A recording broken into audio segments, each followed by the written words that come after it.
ஆச்சி மசாலா. எந்த சமையலும் ருசி தேடும் ரகசியம். 20 ரூபாய். குக்கர் விசில மறந்து உணவு வீணாகி போச்சா? இனி அந்த கவலையே வேண்டாம். வழங்குகிறோம் உலகின் முதல் விசில் கவுண்டர் குக்கர், புதிய அல்ட்ரா குரோனோ. அல்ட்ரா என்றால் ஆரோக்கியம். லயன் சாக்லேட்ஸ்ல பாதாம், டேட்ஸ், சாக்லேட் மூணும் இருக்கு. ருசிக்கு சாக்லேட், அயன் சத்துக்கு டேட்ஸ், புரோட்டீனுக்கு பாதாம். தாத்தா ரொம்ப டெலிஷியஸா இருக்கு. Lion choco dates. வணக்கம். செய்தி சுருக்கம்.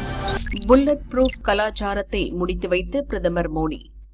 ஒவ்வொரு சுதந்திர தினத்தன்றும் பிரதமர் செங்கோட்டையில் தேசிய கொடி ஏற்றி நாட்டு மக்களுக்கு உரையாற்றுவது வழக்கம்.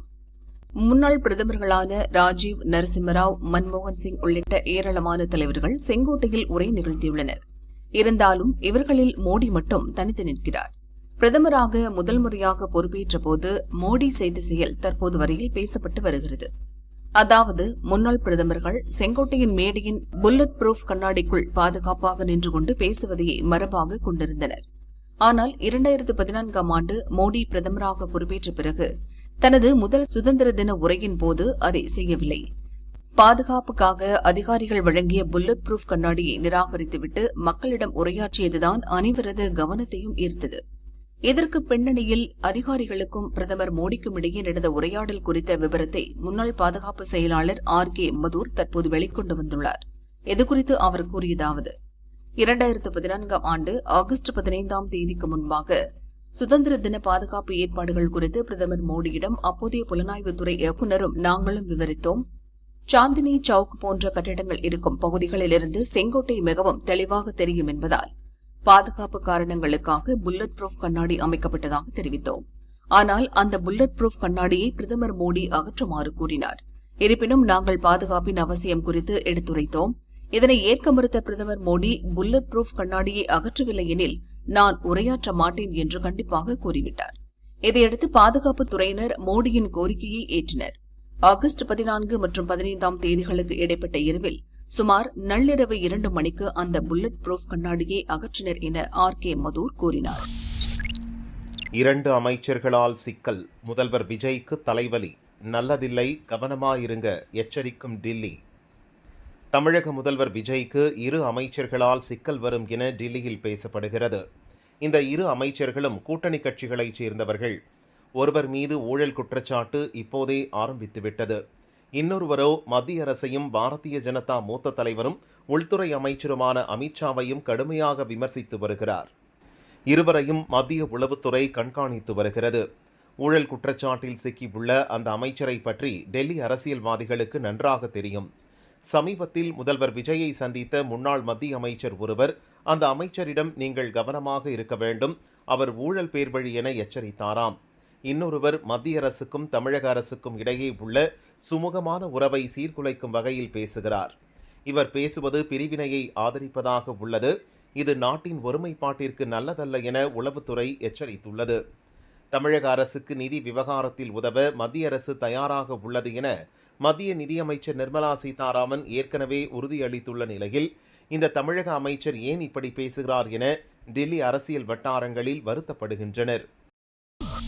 வசதி குறைந்த எம்எல்ஏக்களுக்கு காத்திருக்கிறது சர்ப்ரைஸ். நடந்து முடிந்த தேர்தலில் ஏராளமானோர் முதல் முறையாக வென்று சட்டசபைக்குள் காலடி எடுத்து வைத்துள்ளனர்.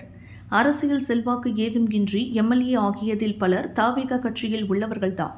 அவர்களில் சிலர் எளிமையான பின்புலத்தை கொண்டவர்கள். தொகுதி முழுதும் வலம் வர அவர்களிடம் வசதி வாய்ப்பு இல்லை என கூறப்படுகிறது. இது தொடர்பாக விசிக எம்எல்ஏ ஜோதிமணி சட்டசபையில் ஒரு கோரிக்கை வைத்தார். தொகுதி பெரிதாக இருக்கிறது, முழுதும் சென்று ஆய்வு செய்ய கார் இல்லை, அதை வாங்கும் பொருளாதார வசதியும் இல்லை. என்னைப் போல பலர் இங்கு இருக்கின்றனர். வசதி குறைந்த எம்எல்ஏக்களுக்கு கார் மற்றும் உதவியாளர் அரசு செலவில் வழங்க வேண்டும் என கூறியிருந்தார். இதை கருத்தில் கொண்டு கார் வழங்க முதல்வர் விஜய் திட்டமிட்டுள்ளார். அரசு செலவில் வழங்குவதா அல்லது சொந்த நிதியில் வழங்குவதா என ஆலோசிக்கிறார். நிதி நெருக்கடியால் அரசு செலவில் கொடுத்துவிட்டு எம்எல்ஏக்களின் சம்பளத்தில் இன்ஸ்டால்மெண்டில் வசூலிக்க திட்டமிடுவதாகவும் கோட்டை வட்டாரங்கள் தெரிவிக்கின்றன. அயோத்தி காணிக்கை திருட்டுக்கு முற்றுப்புள்ளி, திருப்பதி மாடலில் வருகிறது அதிரடி மாற்றம். உத்தரப்பிரதேசம் அயோத்தி ராமர் கோயில் விவகாரங்களை ராமஜென்ம பூமி தீர்த்தக்ஷேத்ரா அறக்கட்டளை கவனிக்கிறது. காணிக்கை திருட்டை அடுத்து அறக்கட்டளை நிர்வாகிகள் 2 பதவி விலகினர். திருமலை திருப்பதி தேவஸ்தானத்தில் எப்படி ஒரு IAS அதிகாரி தலைமை நிர்வாக அதிகாரியாக செயல்படுகிறாரோ அதேபோல அயோத்தி ராமர் கோயிலிலும் IAS அதிகாரி தலைமை நிர்வாக அதிகாரியாக செயல்பட வேண்டுமென முடிவெடுக்கப்பட்டுள்ளது. இதையடுத்து தலைமை நிர்வாக அதிகாரி பதவிக்கு விண்ணப்பங்கள் வரவேற்கப்பட்டன. 6000 பேர் விண்ணப்பித்தனர். இதில் 16 பேர் மட்டுமே நேர்காணலுக்கு அழைக்கப்பட்டனர். இதிலிருந்து 3 அடங்கிய பட்டியல் தயாரிக்கப்பட்டுள்ளது. ஒருவர் IAS, இன்னொருவர் IPS, மூன்றாமவர் ஓய்வு பெற்ற ராணுவ அதிகாரி. இந்த அறக்கட்டளையில் 15 உறுப்பினர்கள் உள்ளனர். அவர்கள் விரைவில் கூடி இந்த 3வரில் ஒருவரை தேர்ந்தெடுக்க உள்ளனர். அப்படி தேர்ந்தெடுக்கப்படுபவர்தான் ராமர் கோயிலின் தலைமை நிர்வாக அதிகாரியாக செயல்படுவார். இதில் ஓய்வு பெற்ற ராணுவ அதிகாரிக்கே அதிக வாய்ப்பு உள்ளது. இந்த காணிக்கை திருட்டு விவகாரம் குறித்து காங்கிரஸ் உட்பட எதிர்க்கட்சிகள் பார்லிமெண்டில் குரல் எழுப்பினாலும் அயோத்தியில் வாய்மூடி மௌனமாக உள்ளனர். காரணம், இந்த திருட்டில் பாரதிய ஜனதாவுடன் சமாஜ்வாதி கட்சியும் சம்பந்தப்பட்டுள்ளதென பகுஜன் சமாஜ் கட்சி தலைவர் மாயாவதி குற்றம் சாட்டி வருகிறார். இன்னொரு பக்கம் அடுத்த ஆண்டு UPயில் சட்டசபை தேர்தல் நடக்க உள்ளதால் அயோத்தியில் இதுகுறித்து எந்த ஒரு கட்சியும் விவாதிக்க தயாராக இல்லை. கேஸ் வாடிக்கையாளர்கள் EKYC சமர்ப்பிக்க 23ஆம் தேதி வரை அவகாசம். வீட்டு உபயோக சிலிண்டர் வாங்கிய பின் வாடிக்கையாளர்களின் வங்கிக் கணக்கில் மத்திய அரசின் மானிய தொகை செலுத்தப்படுகிறது. இதற்காக தமிழகம் உட்பட நாடு முழுவதும் சிலிண்டர் பயனாளிகளின் உண்மை சரிபார்ப்பு பணி நடக்கிறது. சிலிண்டர் இணைப்பு யார் பெயரில் உள்ளதோ அவர் தனக்கு சிலிண்டர் விநியோகிக்கும் ஏஜென்சிக்கு சென்று எண்ணெய் நிறுவனங்களின் மொபைல் போன் செயலியில் விவரங்களை பதிவு செய்வதன் வாயிலாக உண்மைத்தன்மை உறுதி செய்யப்படுகிறது. தமிழகத்தில் 2.40 கோடி வீட்டு சிலிண்டர் வாடிக்கையாளர்களின் உண்மை சரிபார்ப்பு பணிகளை முடிக்க இன்று வரை அவகாசம் அளிக்கப்பட்டது. இதனால் கேஸ் ஏஜென்சிகளில் கூட்டம் அலைமோதுகிறது. இன்னும் 10% பேர் உண்மை சரிபார்ப்பு பணியை முடிக்கவில்லை.